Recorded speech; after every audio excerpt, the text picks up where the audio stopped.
more. You need it more.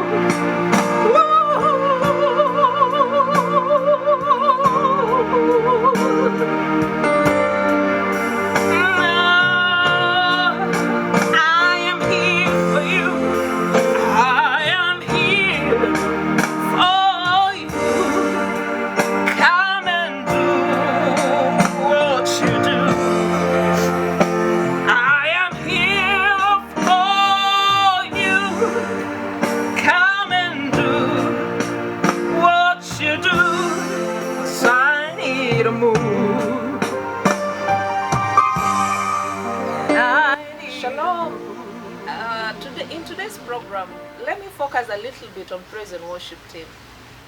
I don't know whether you've experienced this. Maybe you're a pastor, maybe you're a church leader, and you've experienced some wrangles, wars, strife in the praise and worship team. And sometimes this brings division even in the church, because as they minister, what is inside them flows from the altar to the people.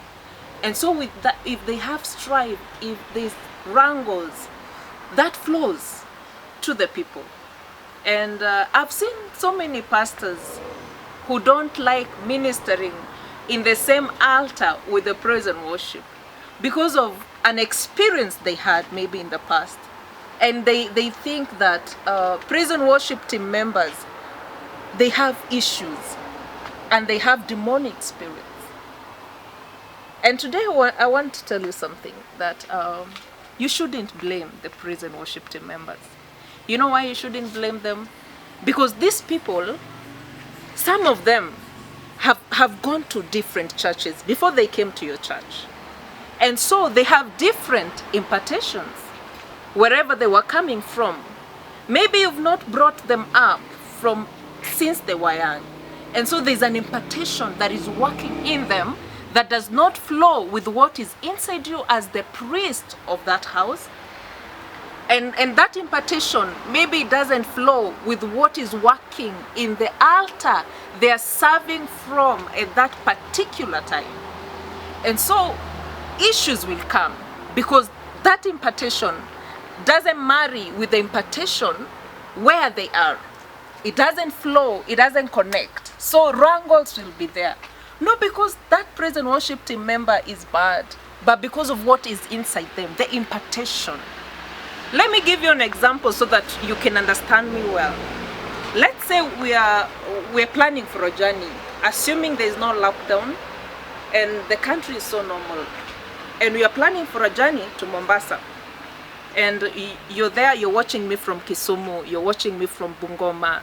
Someone is in Kikuyu, another person is in Muranga, another person is in Nyeri, and I'm from Nairobi. And we are planning to go to Mombasa, all of us, from wherever we are currently. So how we will get to Mombasa, it is for us to know.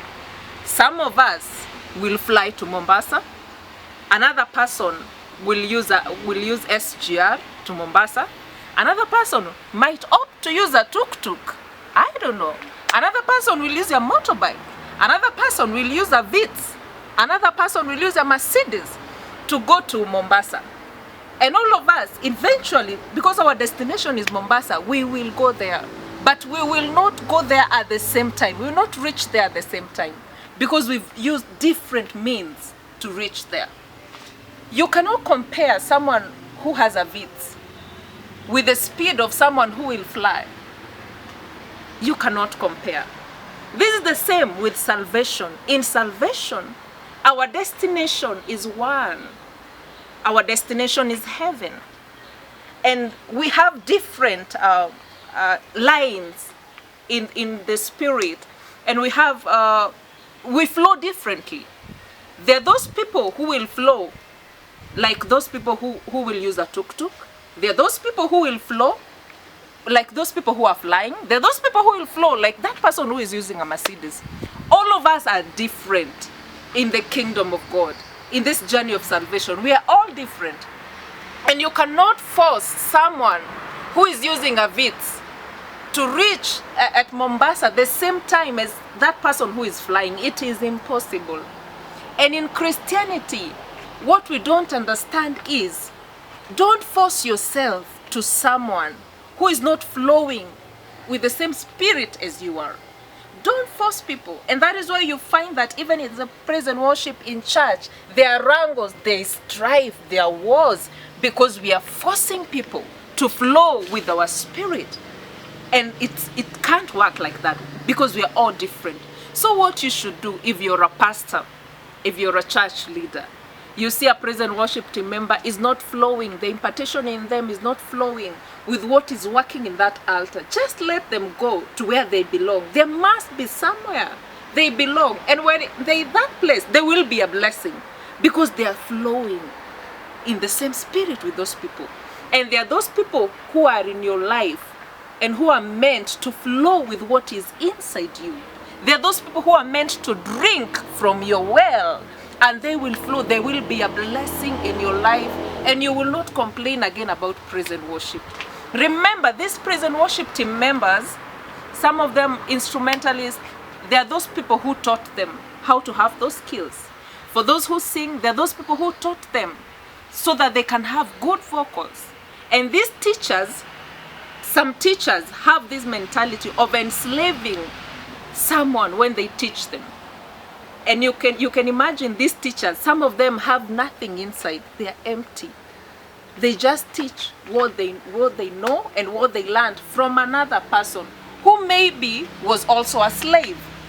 And if you find that this praise and worship members, if it happens that this praise and worship member is in your church and they were taught by a teacher who is enslaving, who has enslaved them at that current time, you will have a hard time, because you're dealing with a slave of a slave of a slave of a slave, and there will be so many issues. So if you're a praise and worship team member, let me talk to you and tell you, if someone taught you, if there's a teacher who taught you, don't be enslaved to that teacher. Flow with what is working in your life. If what is in that teacher is not working in your life, if there's no well that is working, if there's no impartation that is working to bring you to another level, to bring you to another grace, to bring you to another point, to lift you and to connect you to your destiny, leave that person alone. You don't have to be enslaved there and bring wars wherever you go, because chances are that if you hang in there, you will bring wars wherever you go, and people will reject you, and you're gifted, you have a talent, and God wants to use you. So for the praise and worship team members, disconnect yourself with these people who have a spirit to enslave you, because there's what they imparted in your life. There's what they taught you, if I can say. There's what they taught you, and you like held by those chains. So disconnect yourself from that, and you will be a blessing in the altar of God. And remember, go to a place that you're flowing in. Go to a place that you're flowing in the same spirit with, and you will be a blessing. God bless you so much. May the Lord keep you. May the Lord be with you. Stay safe and stay blessed. And yes, we can see the wonders are still what you do.